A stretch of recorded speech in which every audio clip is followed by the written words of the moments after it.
Buenas noches. Gracias por la asistencia de este viernes. Y bueno, vamos a empezar con lo que es la tercera sesión. ¿De acuerdo?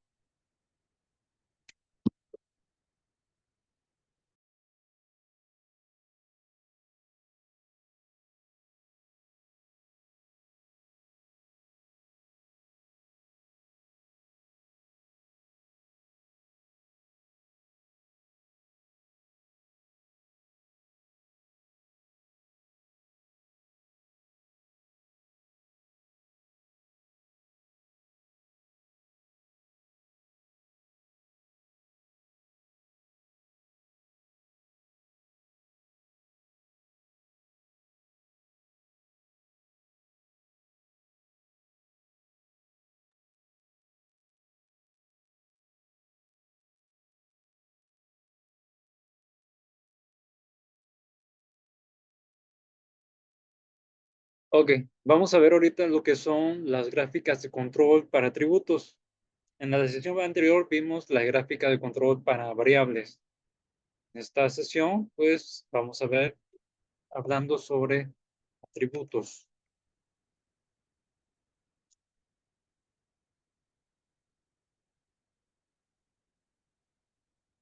Bueno,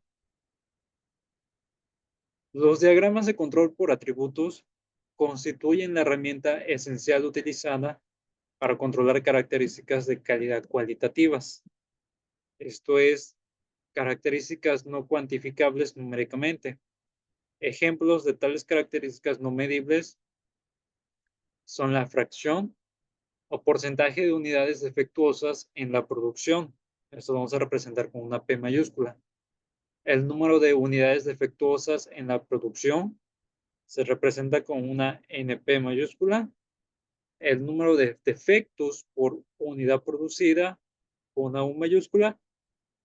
Y el número de defectos de todas las unidades producidas con una C mayúscula. Que esos son los tipos de gráficas o de gráficas hablando de atributos. Al igual que en los gráficos de control por variables, el diagrama de atributos representa un estadístico T del proceso, como puede ser el número de defectos frente al número de la muestra o al tiempo. Una línea central representa el valor medio o esperado del estadístico, mientras que los límites de control suelen definir una zona de control que abarca por encima y por abajo de la línea central.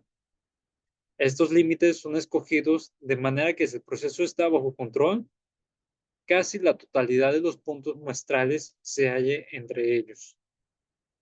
Así, un punto que se encuentra fuera de los límites de control se interpreta como una evidencia de que el proceso está fuera de control.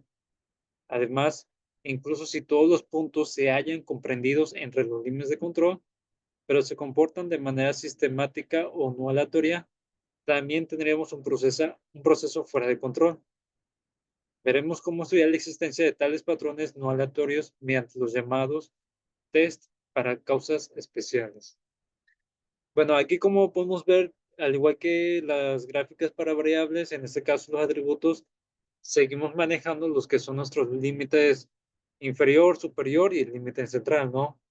Que todo esto se reduce al mismo objetivo, que es mantener la calidad en el producto que se está diseñando o elaborando, en mantener la calidad, en respetar las especificaciones y las características que nos están solicitando.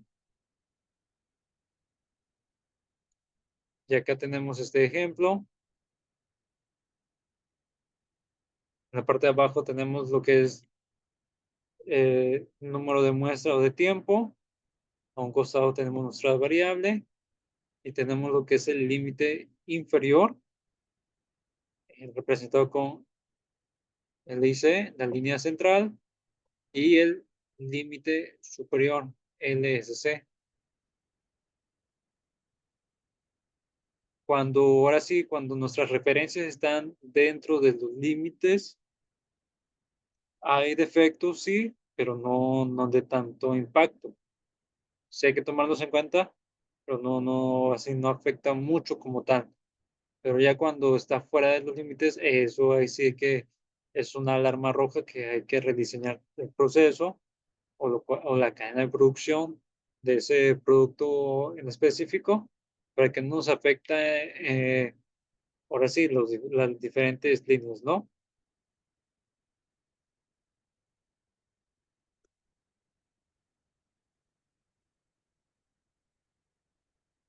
Tenemos ese tipo de gráficos se suele aplicar en situaciones en las que el proceso es una operación de montaje complicada y la calidad del producto se mide en términos de la ocurrencia de disconformidades, el funcionamiento exitoso o fallido del producto.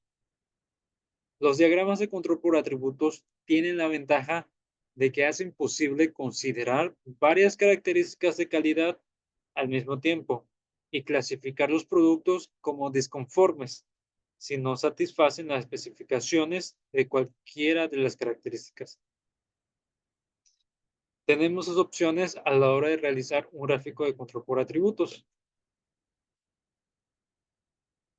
El número uno es, se puede comparar un producto con un estándar y clasificarlo como defectuoso o no, que aquí hacemos mano de las gráficas P y NP. Y por otra parte, en el caso de productos complejos, la existencia de un defecto no necesariamente conlleva a que el producto sea defectuoso. En tales casos puede resultar conveniente clasificar un producto según el número de defectos que presenta. Y aquí hacemos mano de los gráficos C y U. Es importante notar que los gráficos PNP y U permiten trabajar con muestras de tamaños diferentes, mientras que los gráficos C están diseñados para muestras de igual tamaño. ¿Sale? Es un poquito más práctico los gráficos PNP y U, ya que se puede realizar los estudios mediante tamaños, muestras de tamaños diferentes. Kevin, ¿me puedes apoyar leyendo, por favor? Conceptos generales para atributos. Cuando no es fácil medir un producto o una parte, o cuando la calidad se puede obtener como un atributo conforme o no con unas especificaciones de calidad, se puede usar una gráfica de control de características. Estas técnicas analizan tanto las características buenas como malas, sin hacer referencia al grado. Entonces, se acepta o se rechaza contando cuántas unidades tiene o no el defecto o comprobando el número de tales eventos que ocurren en la unidad, grupo o área. Y comparado con el criterio de aceptación establecido, se acepta o se rechaza la pieza o el lote sin asociar un valor concreto. El atributo a controlar se suele elegir de forma que sea fácilmente observable y por tanto económico de controlar y clasificar. Antes de seguir, conviene definir los términos siguientes. A. A. Defecto. Cualquier característica individual que no esté de acuerdo con los requisitos de calidad establecidos. B. Defectuoso. Cualquier unidad que tiene uno o más defectos. Los tipos de gráficos de control por atributos que se estudian son gráfico P o de fracción de unidad defectuosas, gráficos NP o número de unidad defectuosas por muestra, gráfico C o de número de defectos por muestra y gráfico U o de número de defectos por unidad. Ok, gracias, Kevin. Aquí volvemos a repetir que estos cuatro gráficos, el P, N, P, C y U, pues son para medir lo que son por medio de atributos, ¿no?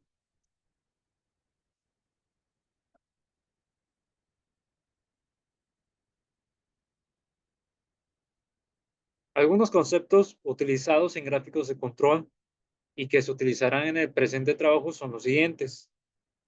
Tenemos lo que es la cuota nominal es igual a medida deseada, es límite de tolerancia superior, que se abrevia LTS, límite de tolerancia inferior, LTI, límite de variación superior, LVS, límite de variación inferior, LVI.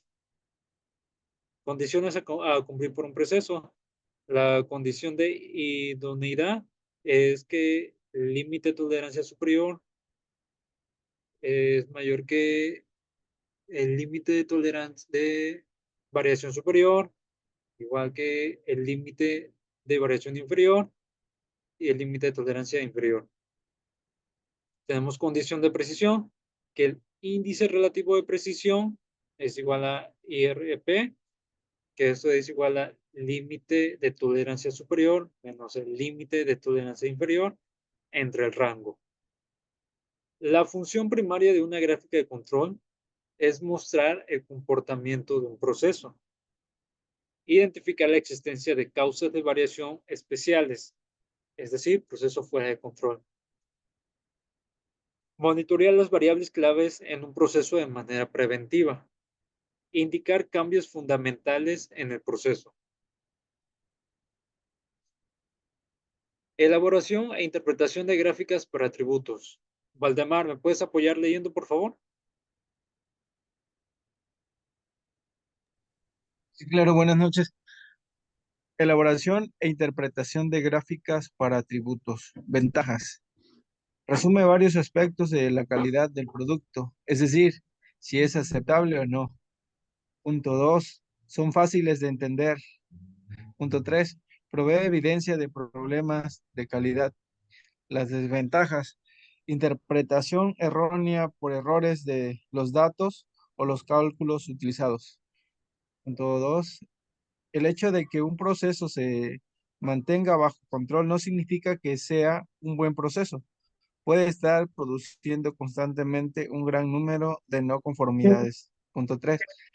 Controlar una característica de un proceso no significa necesariamente controlar el proceso.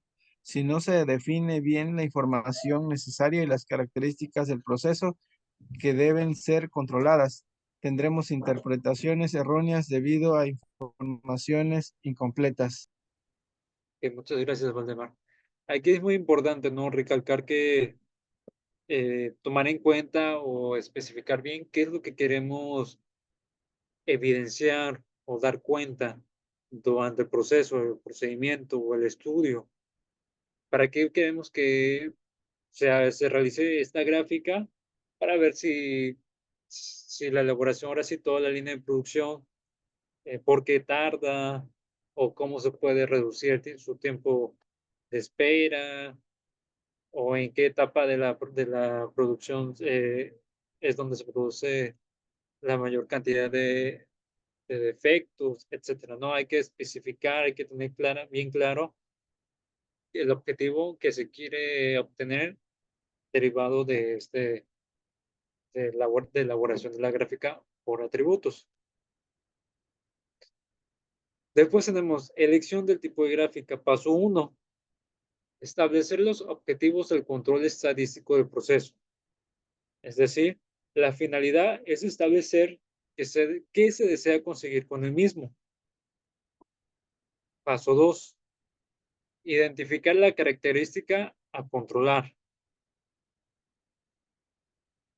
Es decir, es necesario determinar qué característica o atributo del producto o servicio o proceso se van a controlar para conseguir satisfacer las necesidades de información establecidas en el paso anterior. Paso 3. Determinar el tipo de gráfica de control que es conveniente utilizar. Hay que tomar en cuenta el tipo de información requerida, la característica del proceso, las características del producto, el nivel de frecuencia de las unidades no conformes o disconformidades.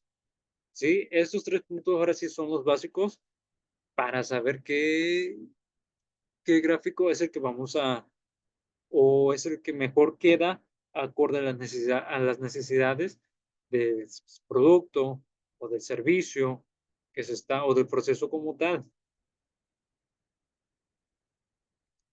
¿Okay? Kevin, ¿me puedes apoyar, por favor? Sí. Paso 4. Elaborar el plan de muestreo. Tamaño de muestra, frecuencia de maestreo y número de muestras. Las gráficas de control por atributos requieren generalmente tamaños de muestras grandes para poder detectar cambios en los resultados. Para que el gráfico pueda mostrar pautas analizables, el tamaño de muestra será lo suficientemente grande, entre 50 y 200 unidades e incluso superior, para tener varias unidades no conformes por muestra, de forma que puedan evidenciarse cambios significativamente favorables. Por ejemplo, aparición de muestras con 0 unidades no conformes. El tamaño de cada muestra oscilar entre más o menos 20%.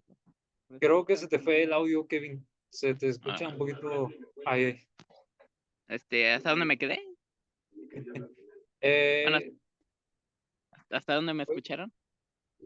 yo te escuché hasta para que el gráfico pueda mostrar. Ok.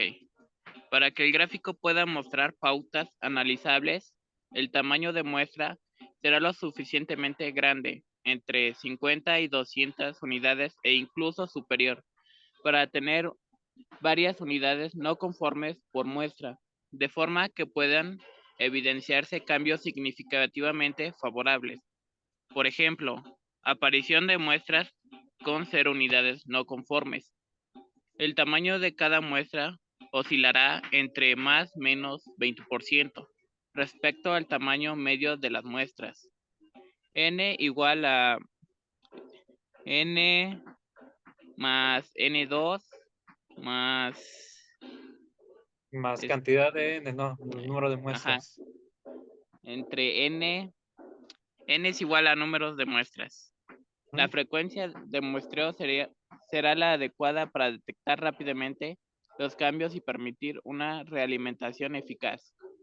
El periodo de recogida de muestras debe ser lo suficientemente largo como para recoger todas las posibles causas internas de variación del proceso.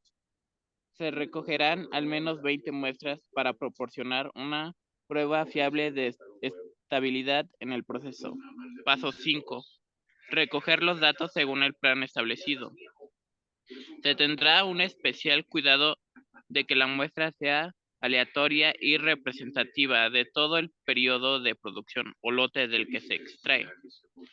Cada unidad de la muestra se tomará de forma que todas las unidades del periodo de producción o lote tengan la misma probabilidad de ser extraídas.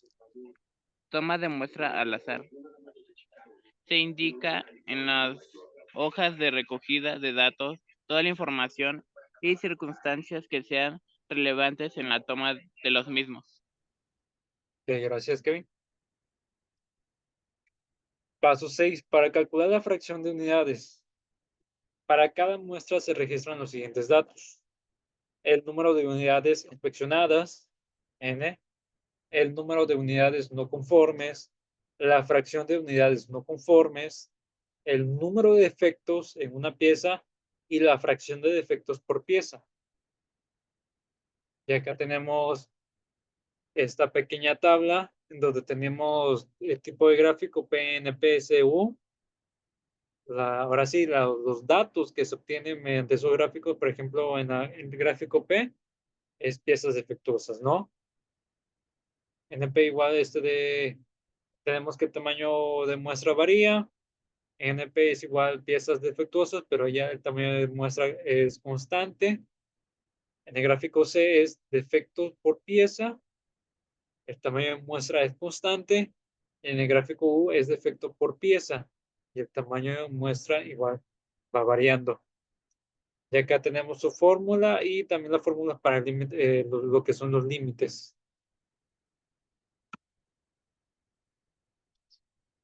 Paso número 8. Definir las escalas de la gráfica. El eje horizontal representa el número de la muestra en el orden en que se ha sido tomada. El eje vertical representa los valores de la fracción de unidades. La escala de este eje irá desde 0 hasta 2 veces la fracción de unidades no conformes máxima. Paso 9. Representar en el gráfico la línea central y los límites de control. Línea central. Marcar en el eje vertical correspondiente al valor de la fracción. Línea de control superior. Marcar en el eje vertical el valor de UCL y a partir de ese punto trazar una recta horizontal discontinua, es decir, a trazos, identificarla con USL, que es la línea de control superior. El límite de control inferior se marca con eje vertical el valor de LCL. Igual, a partir de ese punto se traza una recta horizontal discontinua y se identifica como LCL. Ese se refiere al límite de control inferior. Valdemar, ¿me puedes apoyar leyendo, por favor? Nota. Usualmente la línea que representa el valor central se dibuja de color azul y las líneas correspondientes a los límites de control de color rojo. Cuando LCL es 0, no se suele representar en la gráfica. Paso 10. Incluir los datos pertenecientes a las muestras en la gráfica. Punto 1. Representar cada muestra con un punto, buscando la intersección entre el número de la muestra, eje horizontal, y el valor de su fracción de unidades no conformes, eje vertical. Punto 2. Unir los puntos representados por medio de trazos rectos. Paso 11.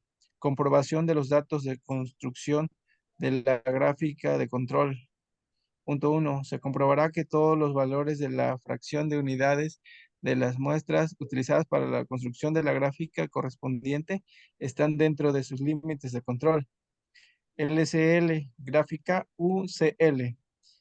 Si esta condición no se cumple para alguna muestra, esta deberá ser desechada para el cálculo de los límites de control. Punto 2. Se repetirán todos los cálculos realizados hasta el momento, sin tener en cuenta los valores de las muestras anteriormente señaladas. Punto 3. Punto 5. Ese proceso se repetirá hasta que todas las muestras utilizadas para el cálculo de los límites de control muestren un proceso dentro de control. Punto 6. Los límites finalmente así obtenidos son los definitivos que se utilizarán para la construcción de las gráficas de control. Ok, gracias, Valdemar. Paso 12. Análisis y resultados. La gráfica de control, resultado de ese proceso de construcción, se utilizará para el control habitual del proceso, interpretación de la gráfica e identificación de causas especiales o asignables. Pautas de comportamiento que representan cambios en el proceso.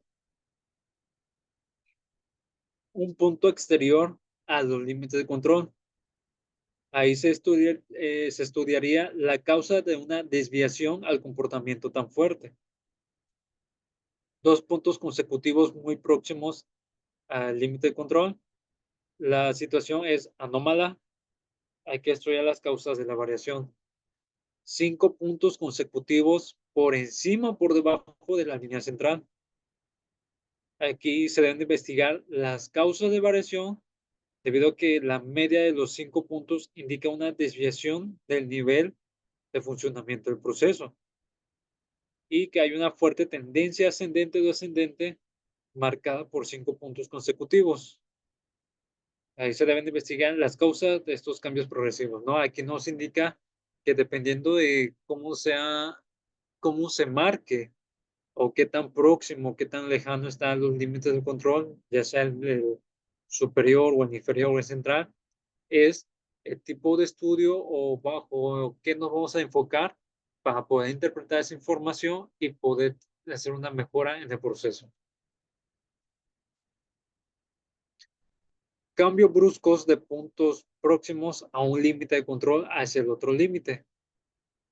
Hay que examinar la conducta errática, ¿no? Es decir, que eso llama la atención y hay que checarlo de manera de que se pueda corregir. de la mejor posible, de la mejor manera posible. Bueno, tenemos el gráfico P, y aquí tenemos un gráfico P, es un gráfico de control de porcentaje o fracción de unidades defectuosas, cociente entre el número de artículos defectuosos en una población y el número total de artículos de dicha población. Los principios estadísticos que sirven de base al diagrama de control P se basan en la distribución binomial. Supóngase que el proceso de producción funciona de manera estable, de tal forma que la probabilidad de que cualquier artículo no esté conforme con las especificaciones es P, y que los artículos producidos sucesivamente son independientes. Entonces, si seleccionamos cada muestras aleatorias de n artículos de producto cada una y representando por el número al número xi de artículos defectuosos en la muestra iésima, tendremos que xi es igual a b entre n por p. Ya acá tenemos esta gráfica, ¿no? Que más adelante, ahí les voy a compartir de links de videos, yo un poquito más sobre lo que es la, la resolución de este tipo de problemas para que pueda ser un poquito más práctico. E igual le dejaría de actividad unos ejercicios sencillos, prácticos, más que nada para que todo sea práctico, de manera de que se pueda interpretar el resultado. Acá tenemos, en caso de que tamaño muestral sea diferente para cada subgrupo, a la hora de calcular los límites según el modelo de Shewhart, podemos optar por obtener los límites usados, N asociado a cada muestra, con lo que las líneas de control no serán rectas, sino que darán saltos arriba y abajo según N disminuya o aumente. Si los N no difieren mucho unos de otros, podríamos tomar que N es igual a la fórmula que tenemos ahí y podemos observar en la pantalla. Y también se puede optar por tomar una N común e igual al mayor de los N, con lo que obtendríamos unos límites de control bastante sensibles, ya que la amplitud de la franja que indica proceso en estado de control es inversamente proporcional al tamaño de la muestra. Ok. Kevin, ¿me puedes apoyar leyendo la siguiente diapositiva, por favor? Sí. Normalmente se usan límites de control de 3 sigmas en el diagrama de control P. Como ya comentamos en el capítulo anterior, el uso de límites de control más estrechos hacen que el diagrama de control sea más sensible a pequeños cambios en P, pero ello también hace aumentar la probabilidad de que se produzcan falsas alarmas de procesos fuera del control. Error de tipo 2. Debe advertirse que este diagrama de control se basa en el modelo probabilístico binomial, en el cual se supone que la probabilidad de ocurrencia de un artículo con disconformidad es constante y que unidades sucesivas en la producción son independientes. Por otra parte, hay que tener cuidado con la interpretación de los puntos del diagrama de control que se han llegado por debajo del límite inferior del control. Tales puntos no representan a menudo una mejora real en la calidad del proceso. Frecuentemente son el resultado de errores en el método de inspección o recogida de datos. Gráfico NP. El diagrama NP está basado en el número de unidades defectuosas. Este tipo de gráficos permite tanto analizar el número de artículos defectuosos como las posibles existencias de causas especiales en el proceso productivo. Los principios estadísticos que sirven de base al diagrama de control NP se basan en la distribución binomial XY. Supónganse que el proceso de producción funciona de manera estable. de tal manera que la probabilidad de que cualquier artículo no esté conforme con las especificaciones es P y que los artículos producidos sucesivamente son independientes. Entonces, si seleccionamos K muestras aleatorias de N artículos del producto cada una y representando por el número de artículos defectuosos en la muestra y encima tendremos que XY es igual a B sobre N por P. Ok, gracias, Kevin.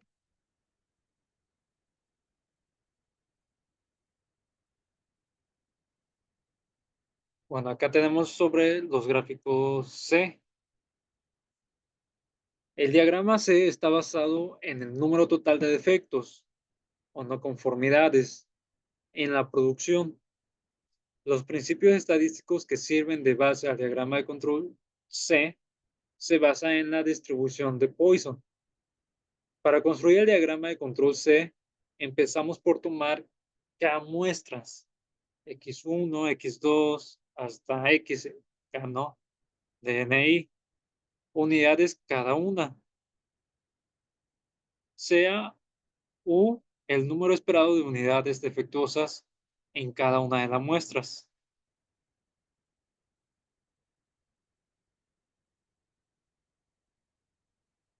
En el gráfico U, el diagrama U está basado en el número de defectos por unidad de inspección producida.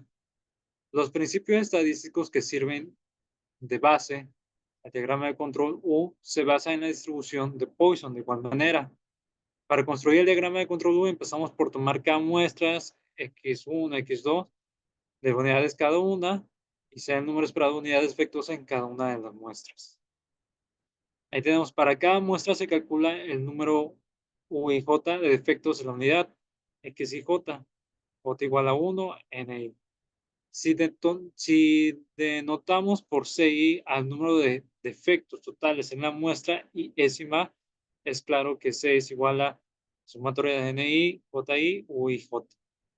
Por otro lado, si denotamos por UI al valor esperado de defectos en la muestra y décima, se tiene la siguiente fórmula y se puede observar pues que U es I es igual a I sobre 1 por CI.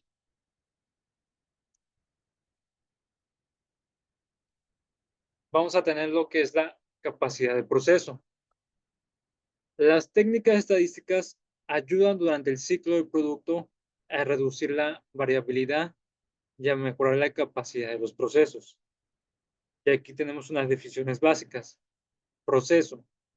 Este se refiere a alguna combinación única de máquinas, herramientas, métodos, materiales y personas involucradas en la producción.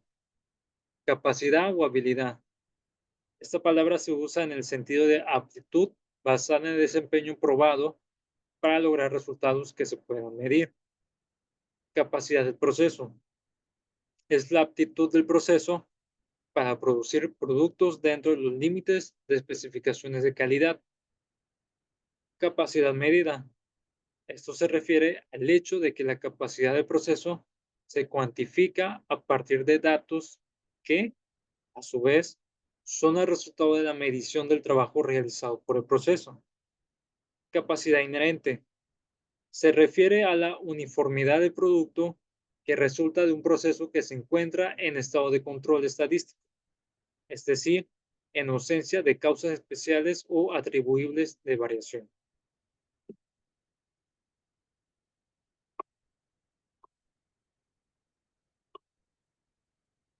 Variabilidad natural. Los productos fabricados nunca son idénticos, sino que presentan cierta variabilidad cuando el proceso está bajo control. Solo actúan las causas comunes de variación en las características de calidad. Valor nominal. Las características de calidad tienen un valor ideal óptimo, que es el que desearíamos que tuvieran todas las unidades fabricadas, pero que no se obtiene, aunque todo funcione correctamente debido a la existencia de variabilidad natural. ¿Me puedes apoyar leyendo, por favor, Valdemar?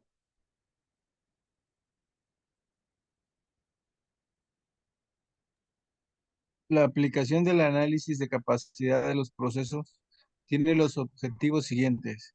Uno, predecir qué tanto cumplirá las tolerancias específicas del proceso. Dos, apoyar a los diseñadores en la selección o modificación de un proceso. Tres, soportar la determinación de intervalos de muestreo para monitoreo del proceso. Cuatro, determinar el desempeño de un equipo nuevo. Cinco, planear la secuencia de procesos productivos cuando hay un efecto interactivo de procesos o tolerancias. 6. Seleccionar de entre diversos proveedores. 7.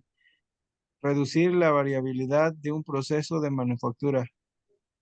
La capacidad de los procesos para cumplir especificaciones se refiere a la uniformidad de los procesos medida como la variabilidad de producto. Hay dos formas de pensar en esta variabilidad. Uno, la variabilidad natural en un cierto tiempo, variabilidad instantánea. Dos, la variabilidad en el tiempo. Es usual tomar Six Sigma de la población como la dispersión en la distribución de las características de calidad del producto como medida de la capacidad del proceso. Los límites de tolerancia natural del proceso superior LTNS e inferior LTNI se encuentran en la fórmula. Ok, gracias. Bueno, aquí tenemos, para un proceso normal, los límites de tolerancia naturales incluyen 99.3% de la variable. Solo el 0.27%, es decir, 2.700 partes por millón, de la salida del proceso se encontrará fuera de estos límites de tolerancia naturales. Sin embargo, si el proceso no es normal, el porcentaje puede diferir grandemente. Esto se esquematiza en la figura siguiente. Ya podemos observarlo. Entonces, la figura 6.1, localización de los límites de tolerancia natural. Existen diversas técnicas para evaluar la capacidad del proceso, entre las que se encuentran histogramas o papel de probabilidad, cartas de control y experimentos diseñados.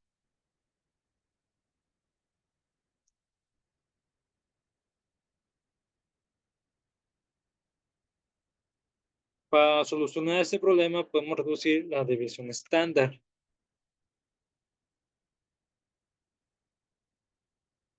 Y también podríamos cambiar lo que es la media.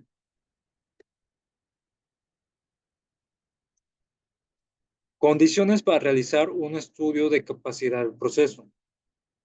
Para realizar un estudio de capacidad es necesario que se cumplan los siguientes supuestos. El proceso se encuentre bajo control estadístico, es decir, sin la influencia de fuerzas externas o cambios repentinos. Si el proceso está fuera de control, la media y o la desviación estándar del proceso no son estables y, en consecuencia, su variabilidad será mayor que la natural y la capacidad potencial estará infravalorada. En este caso, no es conveniente hacer un estudio de capacidad. Se recolectan suficientes datos durante el estudio de habilidad para minimizar el error de muestreo para los índices de habilidad. Si los datos se componen de menos de 100 valores, entonces debe calcularse los límites de confianza inferiores. Los datos se recolectan durante un periodo suficientemente largo para asegurar que las condiciones de proceso presentes durante el estudio sean representativos de las condiciones actuales y futuras. El parámetro analizado en el estudio sigue una distribución de probabilidad normal. De otra manera, los porcentajes de los productos asociados con los índices de capacidad son incorrectos.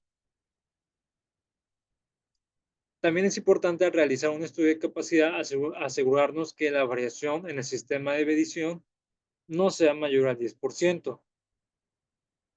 Tenemos lo que es la variación a corto plazo y largo plazo. Existen dos maneras de expresar la variabilidad. La variación a corto plazo S mayúscula, Z mayúscula, ST. Los datos son recogidos durante un periodo de tiempo suficientemente corto para que sea improbable que haya cambios y otras causas especiales. Las familias de variación han sido restringidas de tal manera que los datos considerados solo son los que se obtuvieron del subgrupo racional. Esto ayuda a determinar subgrupos racionales importantes. Y por otra parte tenemos la variación a largo plazo, Z mayúscula LT. Los datos son recogidos durante un periodo de tiempo suficientemente largo y en condiciones suficientemente diversas para que sea probable que contenga algunos cambios de proceso y otras causas especiales. Aquí todas las familias de variación eximen su contribución en la variación del proceso general. Acá tenemos la fórmula. Para el cálculo de Z utilizamos las siguientes fórmulas. Tenemos que Z, que la variación a corto plazo es límite específico menos no entre la desviación estándar. Y que la variación a largo plazo es límite específico sobre la media menos la media entre la desviación estándar. ¿Sale? Ahí tenemos SST, ZST, perdón, variación a corto plazo, NOM es igual a valor nominal u objetivo, y SLT, ZLT, variación a largo plazo. Z-shift es a largo plazo los procesos en un desplazamiento natural de 1.5 desviaciones estándar. ZLT es igual a SCT menos 1.5 shift. El 1.5 es una constante. Esa siempre por lo regular, esa es la que siempre se utiliza en la fórmula. Índice de capacidad potencial, CP. El índice de capacidad potencial, CP, es igual a PCR, compara la amplitud de variación permitida por las especificaciones entre la amplitud de variación entre los límites de tolerancia naturales del proceso.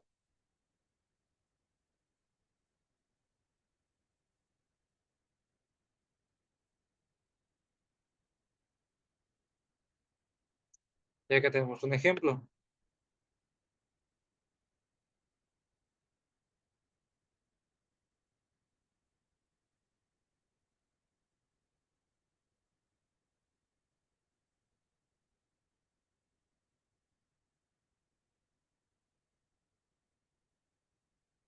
Tenemos el ejemplo 6.1, ¿no? Que dice que para el caso de anillos de pistones, donde el LSE es igual a 74.05 milímetros y el LIE es igual a 73.95 milímetros, y de la carta R se estimó que la desviación estándar es igual al rango entre DI es igual a 0.0099. Por tanto, se tiene que CP es igual a PCR entre LSE menos LIE entre la desviación estándar. Ya ahí tenemos, hacemos la operación, ¿no? 74.5 menos 73.95 entre 6 por 0.0099 y todo esto nos da 1.68. La función P inverso de SP es el porcentaje de la banda de especificaciones usada por el proceso, donde tenemos que P es igual a 1 sobre CP por 100.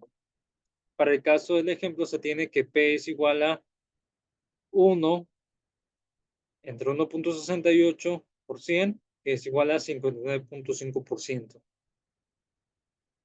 Cuando solo existe un límite de especificaciones, el índice de capacidad potencial, CP o PCR, se define como CPS igual a PCR igual a LCE sobre U entre 3 desviaciones estándar para el límite superior.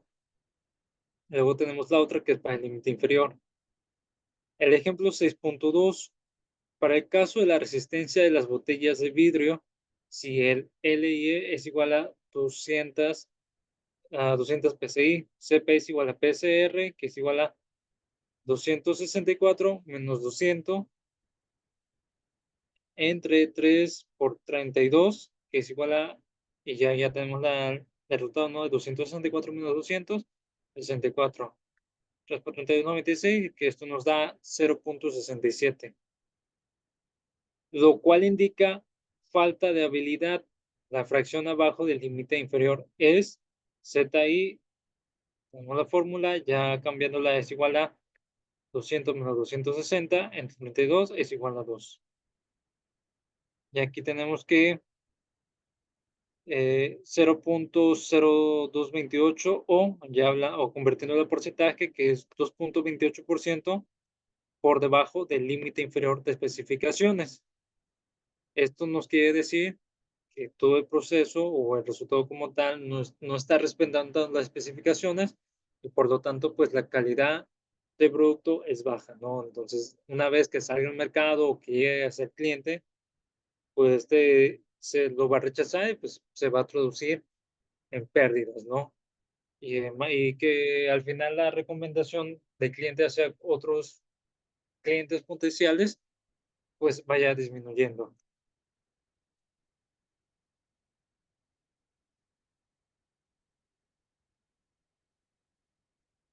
Bueno,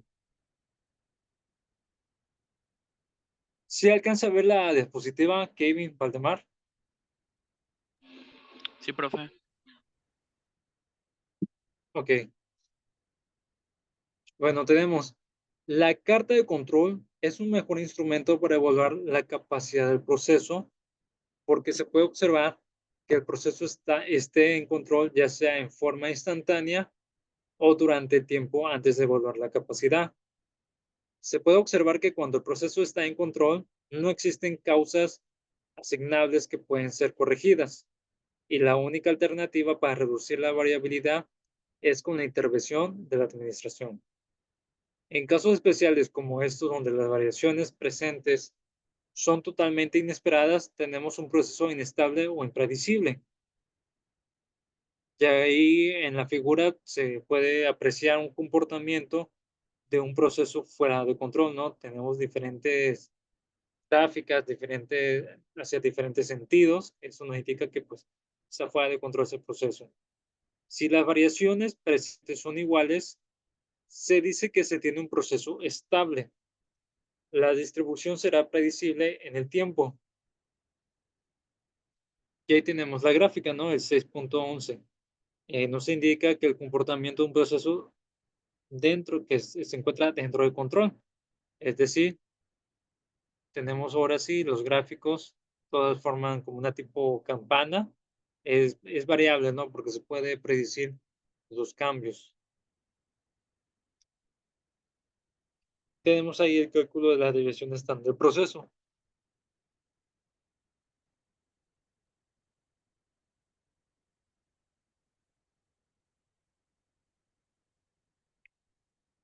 Por ejemplo, este es mediante el uso de Minitab. ¿Ustedes han utilizado un Minitab?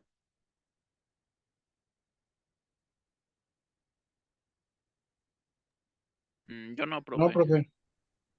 ¿No? Bueno, Minitab es un programa, ¿no? Ya hoy en día existen diferentes, infinidad de programas que pues ya son los que comúnmente, dependiendo en qué, pues el giro de la industria en la que ya se vayan a encontrar laborando, ya sea que utilice Minitab o cualquier otro software, pues todos estos estudios lo hacen ya más prácticos. Ya, ahora sí, les digo, cada industria tiene, en ocasiones tiene su software, ¿no? Propio, o compran las licencias de los software comerciales. En sí solamente es cuestión de meter los datos que, que nosotros creemos o creamos que son los necesarios para realizar el estudio y al final nos dan las interpretaciones.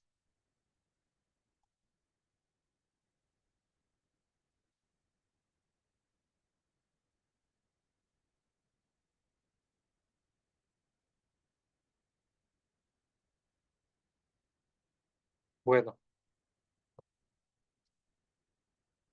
hasta acá llegaría lo que es la parte teórica.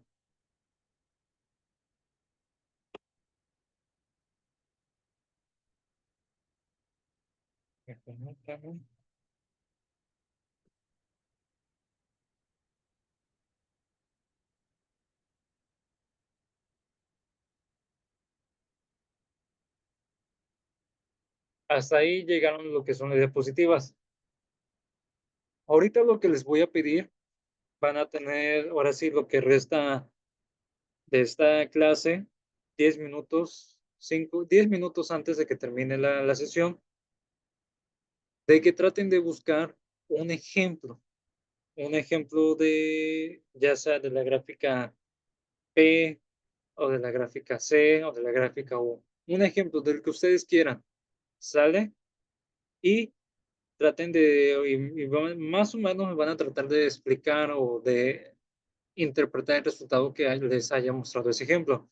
No es necesario que lo realicen, solamente de que ahorita lo busquen en internet y me puedan interpretar o dar la interpretación del resultado. De la gráfica que ustedes quieran, de las que acabamos de visualizar, de la gráfica P, de la gráfica C, de la NP. ¿Sale?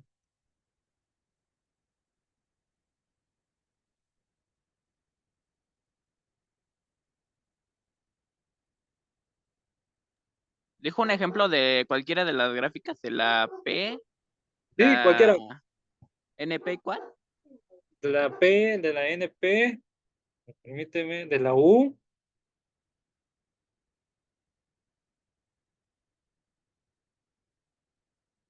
de la P, NP, de la U o de la C, que son las de gráficas por atributos.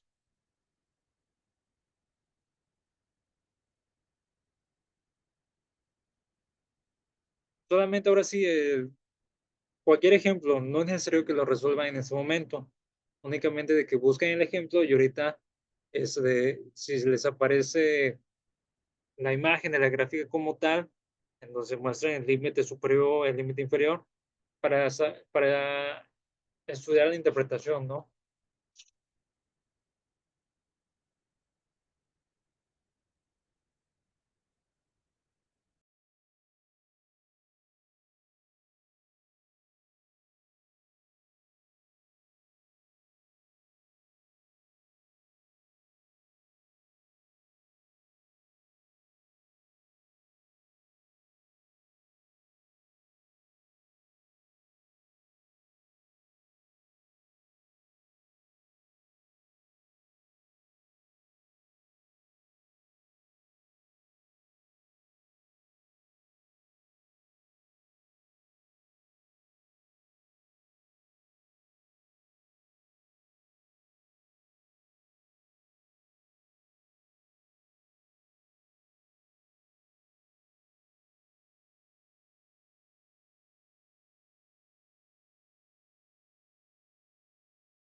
profe.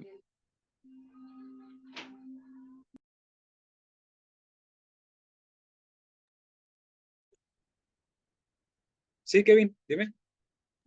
¿Tenemos la pura imagen? Sí, sí, te digo, la pura imagen de la gráfica. Si quieres, del procedimiento o de la resolución, y va adelante, pero como tal, ahorita solamente de la imagen de la gráfica, más que nada para que sea un poquito más práctica, ¿no? Lo que es la interpretación del Ok. resultado. A ver, tengo una imagen, ¿comparto pantalla o cómo? Sí, a ver, permítame.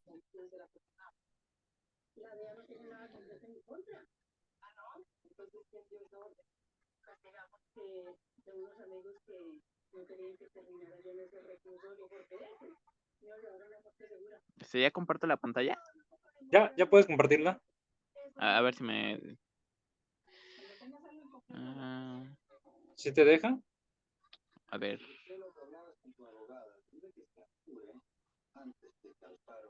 ¿Ahí se ve la pantalla? Sí, sí, sí, ya se empieza ahí a. Esta es la gráfica de NP. Ajá. Pues en esta gráfica, pues se encontró una mayor incremento de número de defectos. Porque pasó el límite y pues el límite ya pasó los 30.7 y el promedio en esta gráfica tiene que ser de 18.4. ¿Mm? Y pues el número de muestreos es de 26, de un número de defectos de 40. Ujú. Entonces aquí en esta gráfica se resultó que hubo tres veces que se sobrepasó el límite de defectos.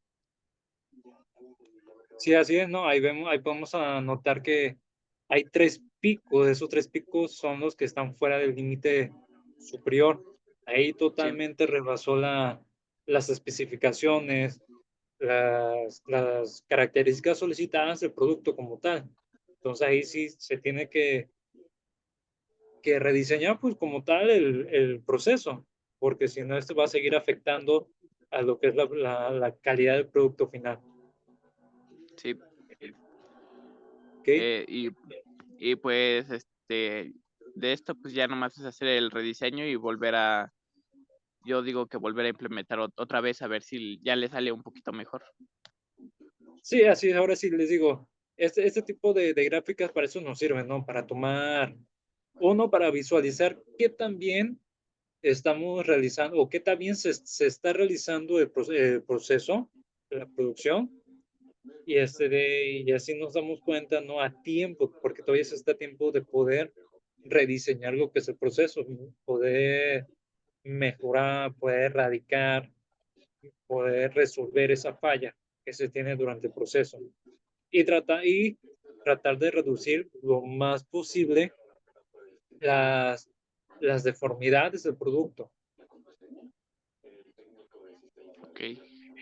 Ok, muchas gracias, Kevin. Esa es Entonces, gráfica NP, ¿verdad? eh, sí, gráfica NP. Ok, de acuerdo. A ver, Valdemar, ¿sigues por ahí? ahí está.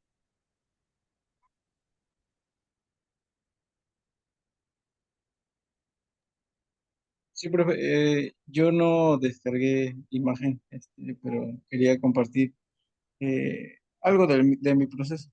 O bueno, que Ajá, una vez llevé un proceso similar. eh, no tiene mucho que ver con la producción, pero sí algo con los productos defectuosos. ok, Estoy tomando un ejemplo de la gráfica P. Eh, dice, bueno, en la gráfica P yo vi una imagen parecida a lo que yo llevaba.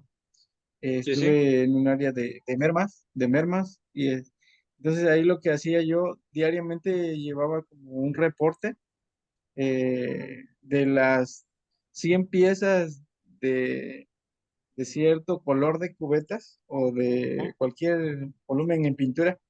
Bueno, vamos a ponerle litro. De sí, las sí, 100 piezas de litro que entraban diarias, yo tenía que llevar el monitoreo de cuántas entraban bien.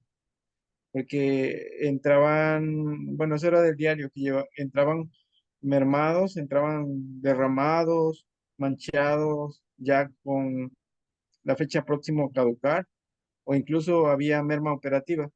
Entonces, al final tenía que, bueno, a fin de semana tenía que hacer un reporte de cuántas piezas entraban en cada rubro. Por ejemplo, merma operativa, en lo mermado de las 100 piezas ya tenía que descontar esas piezas. Y yo veía aquí esa imagen de una gráfica, de, una gráfica en P, algo similar a lo que yo llevaba. Entonces ahí se puede ver si, porque se tiene un rango, ¿no? Así es. Para los efectos. Por ejemplo, yo tenía un límite de no tener más de 10 piezas a la semana defectuosas de ese producto. Si el rango superaba, si la proporción de mermado superaba eso, ya estaba pasando algo en los procesos. Entonces teníamos que hacer un análisis para poder eh, hacer unas mejoras en los procesos que se estaban llevando, ya que no se estaba llegando al objetivo. Entonces tenía esa similitud con una gráfica que vi ahorita, de gráfica P, a lo que se hacía.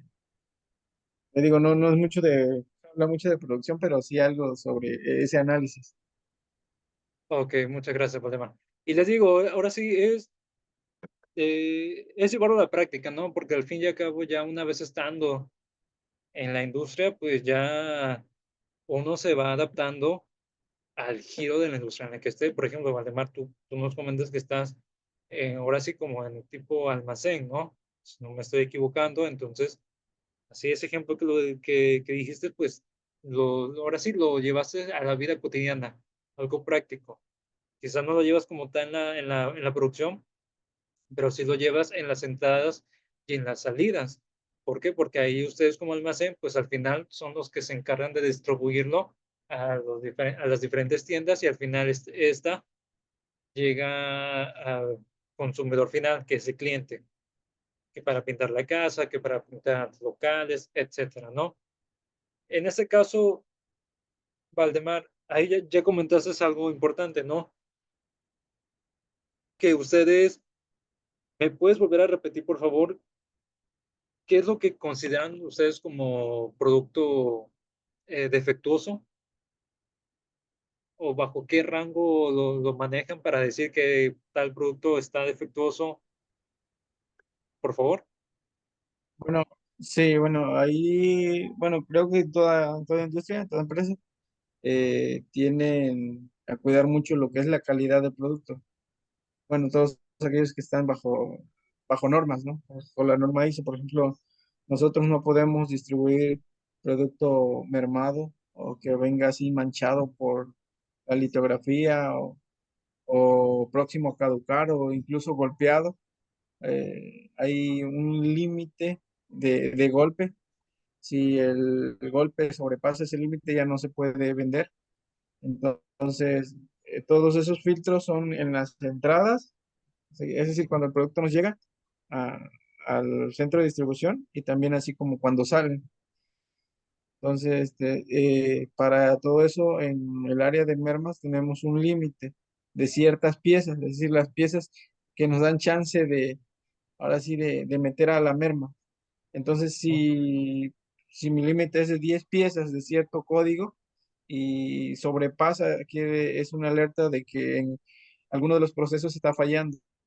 Por ejemplo, no están sujetando bien el producto a la hora que se lleva a su almacenamiento y por eso se golpea o así. Entonces, que no se tiene ese cuidado. Entonces, hay que hacer un análisis para volver a ver que los procesos estén funcionando bien para poder erradicar todo eso. Sí, así es.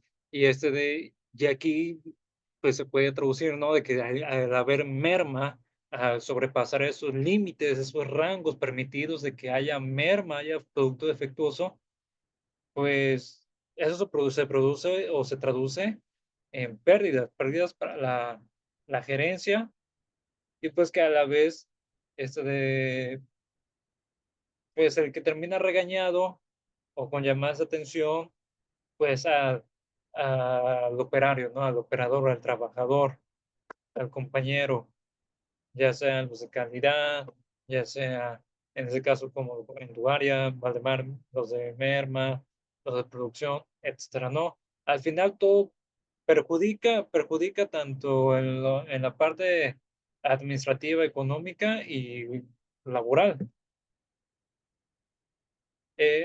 Ahí me llamó la atención de que ahí ustedes cómo se dan cuenta cuando trae, ahora sí, cuando el producto no viene con, con el contenido eh, que debería de traer, no sé, por ejemplo, si es de 1 litro, que venga que no complete el litro, ahí ustedes cómo se dan cuenta. Aquí, bueno, ahí donde estoy en el área de inventarios. Entonces, en el almacén tenemos tres procesos, cuatro procesos, es decir, cuatro filtros. El de entrada, que es el que recibe el producto que viene de México.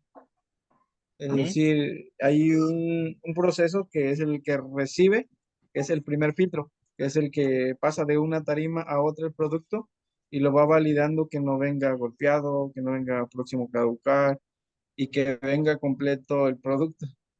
Bueno, si se llegase a pasar ese filtro, luego a la hora de almacenar se vuelve a verificar, no al 100%, pero sí se verifican algunas piezas al azar. Entonces se almacena, ya cuando el producto sale a distribuirse, hay otro proceso que se llama surtido, que es el que lleva a pie de andenes para poder distribuirlo o para poder ingresarlo a las unidades. Ese es otro filtro. Si no lo detectó el primero ni el segundo de almacenamiento, el tercero lo debió haber detectado que el producto vaya bien y a las capacidades que son. Y si no llegase a detectarlo también ese tercer filtro, hay un cuarto filtro que es el área de despacho, que es un rango más alto que el surtidor, que es el que se dedica a validar papeleo y que tiene contacto con los choferes de las unidades. Y a la hora de ir pasando pieza a pieza a la unidad, ahí la pueden detectar. Ok, entonces son 4 filtros, ¿no? Y ahora Sí, sí, cuatro filtros. ahí, ahora sí lo volvemos a recalcar, ¿no? Quizás me escuche muy repetitivo, de lo mismo, pero pues al final de eso se trata, ¿no? De eso, ese es el pan de cada día de lo que es el ingeniero industrial. Una parte sí es la seguridad e higiene industrial, porque eso es una de las ramas igual fuertes o por las que se es conocido el ingeniero industrial, pero por otra parte también es por la parte de la calidad de los filtros. Él se encarga de verificar de que el producto esté completamente regulado, cumpla con los estándares, con las especificaciones marcadas desde el inicio del diseño, si hablamos de un servicio, que este servicio sea de calidad, que se haya hecho dentro del tiempo establecido, con los materiales establecidos, y que se encarga de que la satisfacción del cliente sea el 100%, ¿sí? Esas son ahora sí las... Sí, y yo, ah, Ajá. no, pues yo creo que pues sí, creo que toda empresa es muy celosa con su marca, ¿no? Y trata de evitar que su producto salga en mal estado. Un pequeño ejemplo, ¿no? Llegaron un lote de playeras que iban a ser regaladas a todos los concesionarios de la marca Comex. Ahora voy a decir la marca, aquí no hay problema. Sí, sí, sí.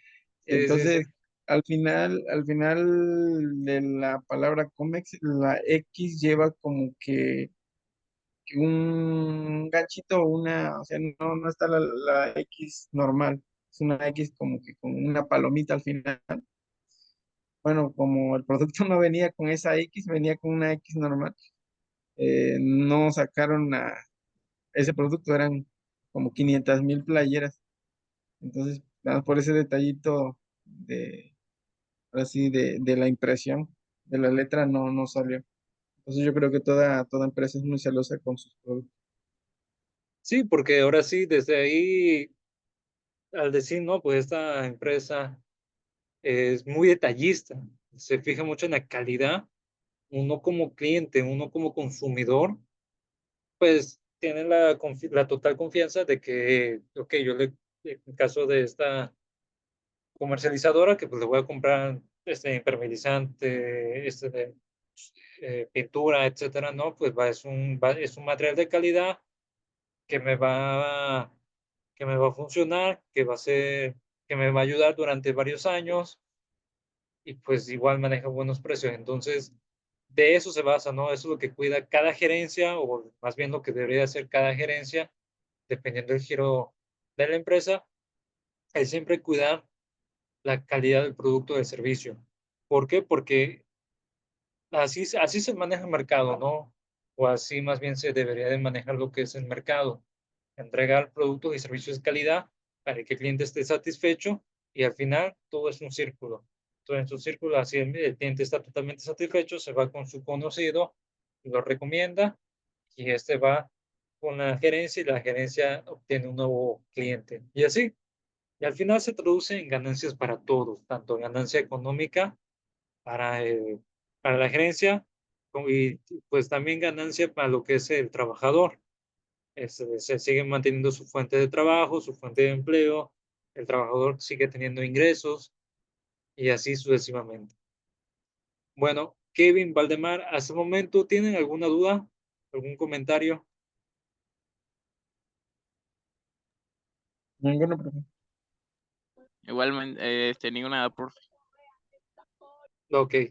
Esta semana sí ya no pude subir la actividad, pero bueno, voy a tratar de subirles lo que les comenté durante la clase. Voy a subir unos videos de realización ahora sí, del estudio como tal de las gráficas, pero les digo, van a ser casos prácticos. Quiero que sea un poquito más práctico la resolución y la interpretación.